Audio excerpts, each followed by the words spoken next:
آج آپ لوگوں کو میں نے خاص مقصد کے لیے بلایا. جیسا کہ آپ لوگ سب جانتے ہیں پچھلے 1-2 دن سے جو پونچھ بفلیاز سے جو خبریں آ رہی ہیں بہت ہی افسوسناک ہیں, تکلیف دہ ہیں. پہلے وہاں 5 آرمی کے جوان جو ہیں جاں بحق ہوئے ملیٹنٹ کے ایمبوش میں, ان کے حملے میں. اور جو اخباروں سے ہم پڑھتے ہیں, کیونکہ وہاں تو اس وقت جو ہے انٹرنیٹ وغیرہ سب ڈاؤن ہے, بند ہے, تو اس کے بعد شاید ملیٹنٹ ہاتھ نہیں آئے ہیں, بھاگ گئے ہیں, کیا ہوا ہے کیا نہیں ہوا ہے. مگر اس کے بعد وہاں ایک گاؤں ہے ٹوپی بفلیاز میں, وہاں سے آرمی نے 15 لوگوں کو پک اپ کیا پوچھ تاچھ کے لیے. اور اس کے بعد ان میں سے 3 جو لوگ ہیں, ایک تو سفیر حسین ہے, ایک شوکت حسین ہے, اور ایک محمد شبیر ہے. ان کی ٹارچر کی ہوئی لاشیں وہاں انکاؤنٹر سائٹ کے پاس ہی ملی ہیں. اور جو باقی لوگ ہیں وہ 12 لوگ جو ہیں اسی ٹوپی گاؤں کے, وہ سرن کوٹ کے ہسپتال میں اور پونچھ کے ہسپتال میں بہت ہی بری حالت میں ٹارچر کیے ہوئے ہیں. حالانکہ میں نے ابھی ایک ویڈیو بھی دیکھا, آئی ڈونٹ نو اس کی اوتھینسٹی کتنی ہے, جس میں دکھا رہے ہیں, اس ویڈیو میں جو دیکھا جا رہا ہے کہ آرمی کے لوگ جوانوں کو لٹا کے نیچے ان کے کپڑے اتار کے ان کو پیٹ کے اس میں لال مرچ پاؤڈر ڈال رہے ہیں ان کے زخموں پہ. بہت ہی دل دکھانے والا ویڈیو ہے. تو میرا یہ کہنا ہے کہ یہ ایسے علاقے میں ہو رہا ہے, راجوری پونچھ ایسا علاقہ ہے جس نے کبھی بھی وائلنس کو ساتھ نہیں دیا, انہوں نے کبھی ملیٹنسی کو ساتھ نہیں دیا. وہ بہت ہی زیادہ پرامن لوگ ہیں, امن پسند لوگ ہیں. اور آج پچھلے کئی سال سے, پچھلے 2-3 سال سے ہم دیکھ رہے ہیں کہ وہاں بھی جو ملیٹنسی کا وہاں نام و نشان نہیں تھا, آج ملیٹنسی وہاں بھی ہے. حالانکہ لوکل اس میں کوئی انوالو نہیں ہے. آج تک جتنے بھی لوگ پکڑے گئے یا کوئی مارا بھی گیا, خاص تو لوگ مارے نہیں گئے,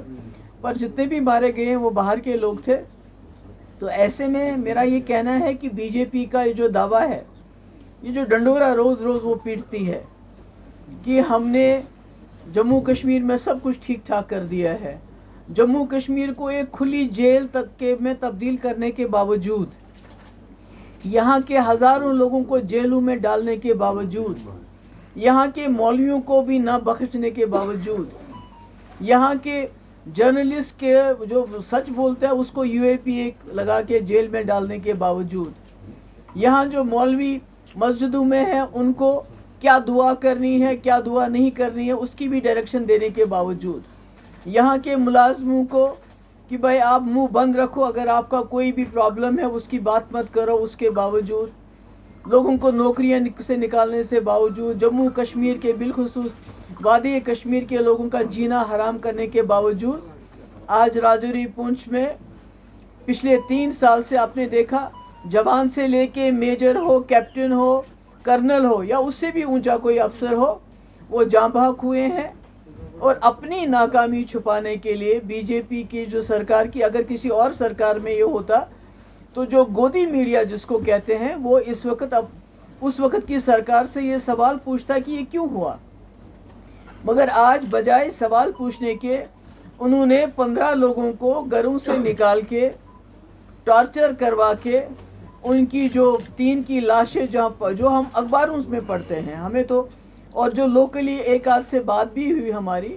وہ کہتے ہیں ہم گھر میں بیٹھے تھے, آئے اور ہم کو لے کے گئے اور لاشیں وہاں بھی اور ہسپتالوں میں بھی ہیں. تو میرے کہنے کا مقصد ہے کہ یہ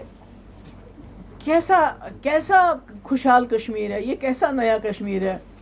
جہاں پر نہ تو آپ کا آرمی والا ہی سرکشت ہے اور نہ یہاں کے لوگ سرکشت ہیں. اتنا اس کو جیل میں کنورٹ کرنے کے باوجود بھی اتنے دلدوز حادثات ہو رہے ہیں, اور اوپر سے یہ ڈنڈورا پیٹتے ہیں یا سب ٹھیک ٹھاک ہے. اور اس کی ایک بڑی وجہ یہ بھی ہے کہ جو امشی پورہ میں انکاؤنٹر ہوا, جہاں 3 راجوری کے جو نوجوان ہیں ان کو فیک انکاؤنٹر میں مارا گیا. آرمی کورٹ نے فیصلہ دیا، مجرم کو سزا دی، اور سول کورٹ نے اس سزا کو پھیر دیا اور اس ملزم کو رہائی کر دی، تو کہیں نہ کہیں وہ میسیج بھی شاید فورسز میں چلا گیا ہے کہ اگر ہم کچھ بھی کر لیں، فیک انکاؤنٹر کریں، ٹارچر کریں، کچھ بھی کریں، تو شاید دنیا کی کوئی عدالت، کیونکہ جب آپ آرمی نے جو فیصلہ دیا اس کو بھی بدل لیتے ہو تو پھر اس کے بعد کیا ہے، کیا رہا ہے ہمارے پاس؟ تو اس لیے حالانکہ گورنر صاحب خود ان کے گھر گئے تھے راجوری میں، جو وہ امشی پورہ میں 3 نوجوان ہمارے جاں بحق ہوئے تھے، اور انہیں یقین دلایا تھا کہ میں انصاف دوں گا، پر انصاف کی تو کوئی مجھے صورت نظر نہیں آتی ہے۔ اب انکوائری ہوگی، کیا پتہ چلے گا، یہ تو اللہ تعالیٰ بہتر جانتا ہے، مگر میری گورنر صاحب سے یہ ڈیمانڈ ہے کہ یہ جو 3 لوگ نہتے بے قصور بلا کسی وجہ کے جس بے دردی سے ان کو ٹارچر کر کے سڑک پہ پھینکا گیا، تو کم سے کم جب تک آپ انکوائری کریں گے، کیونکہ شاید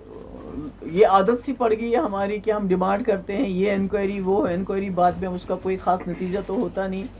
ایک ہی انکوائری ہوئی تھی امشی پورہ کی، اس میں بھی آپ سزا پلٹ دی ہمارے سول کورٹ نے، آرمی کورٹ کی جو رولنگ تھی۔ تو ہم یہ کہیں گے، ان سے یہ کہیں گے کہ کم سے کم جب تک انکوائری ہوگی، اس کی رپورٹ آئے گی، تب تک یہ جو 3 غریب نوجوان، اس میں ایک سب سے بڑا 40 سال کا تھا، باقی تو کم عمر کے ہیں، ان کو 50-50 لاکھ روپے ان کے گھر والوں، کیونکہ بہت غریب لوگ ہیں، ان کو ملنا چاہیے۔ اور اس کے ساتھ جو لوگ ہسپتال میں اس وقت زندگی اور موت کی لڑائی لڑ رہے ہیں، ان کا علاج، اور کم سے کم ان میں سے مجھے